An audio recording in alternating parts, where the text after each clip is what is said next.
بسم اللہ الرحمن الرحیم۔ پچھلے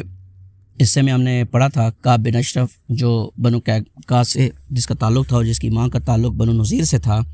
تو وہ ایک بہت جوان اور خوبصورت مرد تھا، لیکن اسلام دشمن، مسلمان دشمن اور رسول اللہ صلی اللہ علیہ وسلم کا دشمن اور اللہ کا وہ دشمن تھا۔ کیسے وہ عرب والوں کو، مشرکین کو جا کے بھڑکایا کرتا تھا مسلمانوں کے خلاف، اور کیسے وہ عرب میں مدینے میں رہ کے مدینے کے اندر مسلمانوں کو اور یہودیوں کو بھڑکایا کرتا تھا حضور اکرم صلی اللہ علیہ وسلم کے خلاف، اور کیسے حضور صلی اللہ علیہ وسلم نے ایک دستہ تیار کیا اور اس کو قتل کرنے کے لیے بھیجا، اور وہ دستہ کامیاب ہوا اور اس کا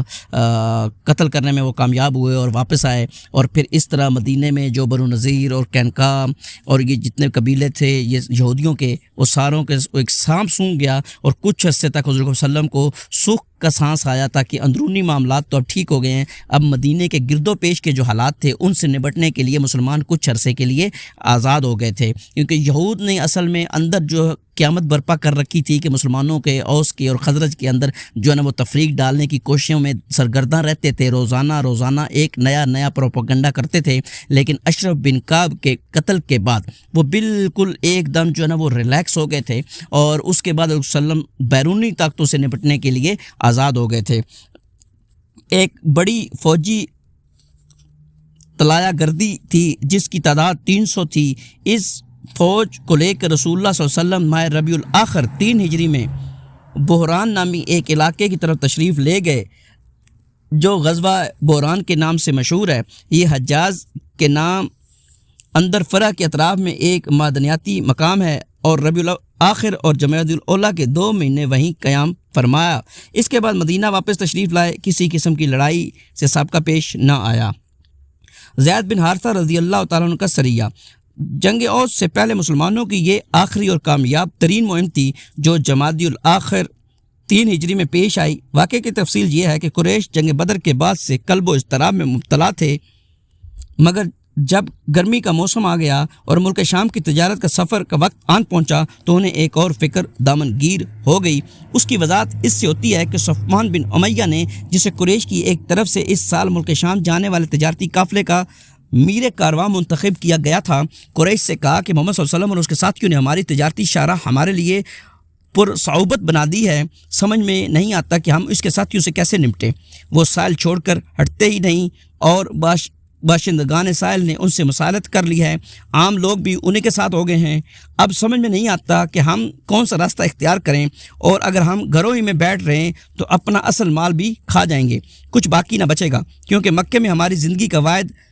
جو مداوع ہے اس پر ہے کہ گرمی میں شام اور جاڑے میں حبشہ میں تجارت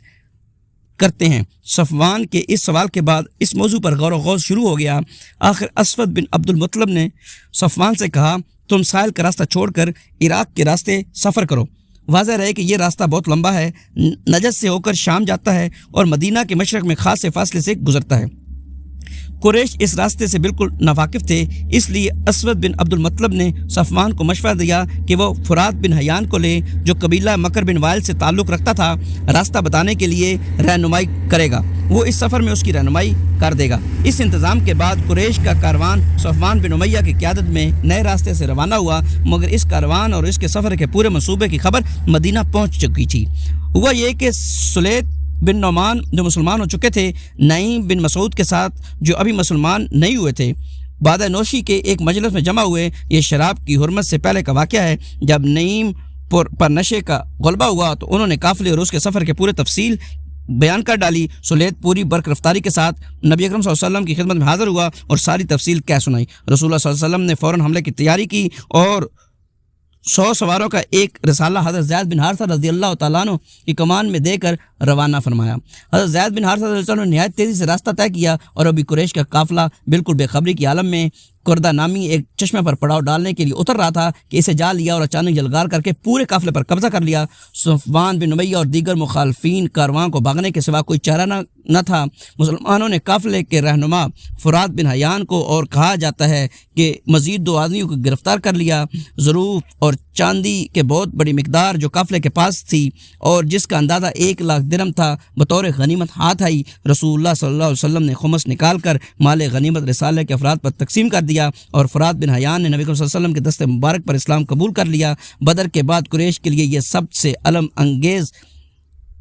خبر تھی جس سے ان کے قلب و اضطراب اور غم و الم میں مزید اضافہ ہو گیا۔ اب ان کے سامنے دو ہی راستے تھے، یا تو اپنا کبر و غرور چھوڑ کر مسلمانوں سے صلح کر لیں، یا بھرپور جنگ کر کے اپنی عزت رفتہ اور مجد گزشتہ کو واپس لائیں اور مسلمانوں کی قوت کو اس طرح توڑ دیں کہ وہ دوبارہ سر نہ اٹھا سکیں۔ مکہ نے اسی دوسرے راستے کا انتخاب کیا۔ چنانچہ اس واقعے کے بعد قریش کا جوش انتقام کچھ اور بڑھ گیا اور انہوں نے مسلمانوں سے ٹکر لینے اور ان کے دیار میں گھس کر ان پر حملہ کرنے کے لیے بھرپور تیاری شروع کر دی۔ اس طرح پچھلے واقعات کے علاوہ یہ واقعہ بھی معرکہ احد کے خاص حامل ہے۔